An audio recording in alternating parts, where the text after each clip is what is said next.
नमस्कार मो ना हूँ जितेन्द्रनाथ आस्था मयूरभंज आदिवासी एकता मंचर कोऑर्डिनेटर। आज ये प्रेस मीटा स्पेशली आमर जो 22 तारीख जो घटना घटी विंछ ग्राम एक नाबालिक झी उपर जो संख्यालघु संप्रदायर एक युवक ताको असाधारण करथिला तार प्रतिवाद रे बहरदा छक मुर्मू छक निकट एक शांतिपूर्ण जो बंद रो आमे गोटे प्रतिवाद जो गाड़ी मोटर बंद करने जो आरंभ करूँ से दिन पुलिस आमर जो निरीह आदिवासी अच्छा ऊपर को लाठीचालन करथिला एवं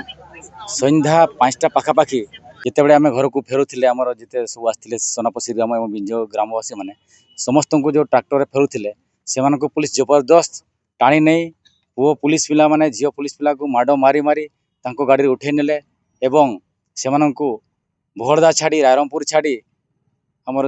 बड़ामतड़िया थाना को रिमांड रखी थे सेठी बहुत अन्याय अत्याचार करते मारपीट करते वो पुलिस पिला झील पिला माड़ मारी किंतु से डरे आम किसी कहन पुणी राति किसी खाइबा दे नथिले तार परदिन 14 तारीख से 12टा बेले गोटे बिस्कुट एक्सपायरी बिस्कुट देते आम 4टा बेले आसला बेलू 4टा बेले लंच देउथिले जोटा कि एक प्रकार देखा गले पुलिस मानकर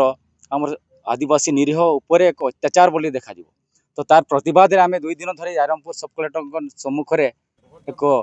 शांतिपूर्ण धारणा बसलु। यही शांतिपूर्ण धारणा समय रायरंगपुर आमर एसडीपीओ एवं एडिशनल एसपी एक आमर मिथ्या प्रतिश्रुति दे आमको 2 दिन बसैले जो आमर 2टा अटेम्प्ट टू मर्डर एवं बीएनएस रो 118 सेक्शन 2 जोटा कि इलीगल अरेस्ट नहीं करी मिथ्या आरोप करी 2टा केस रुजु करी कोर्ट चालान करछंती एवं जो मिथ्या प्रतिश्रुति दे हमको 2 दिन बसैले तार प्रतिवाद रे आमर समस्त मयूरभंज आदिवासी एकता मंच तरफ 2 दिन बंद डाकर दि जाइछि 48 घंटा से तारीखटा होछि 20 तारीख सकाळ 6 घटिका समय 22 तारीख सकाळ 6 घटिका पर्यंत संपूर्ण 52 घाटी बंद पाई डाकर देइछु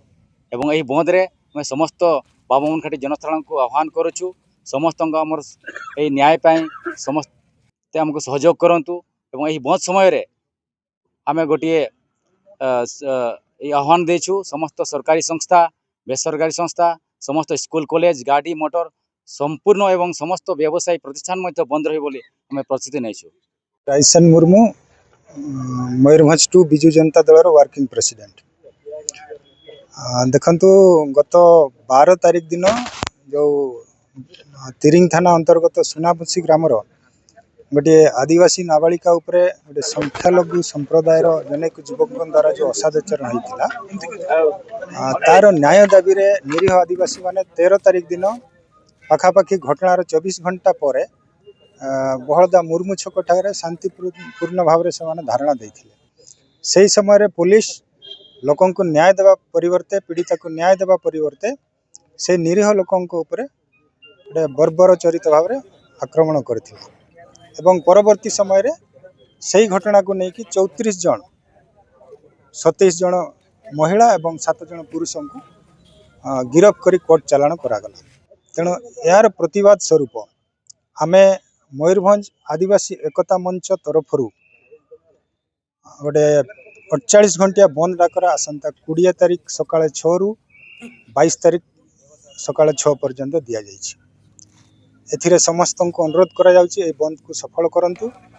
तात सहित आम दलर निर्देश क्रमे बिजु जनता दल यही बंद पालन को संपूर्ण भाव में समर्थन करुछि एवं आमर ए 52 घाटी सब डिविजन रे ए बंद पालनटा को आम दल संपूर्ण मात्रा रे समर्थन करियो।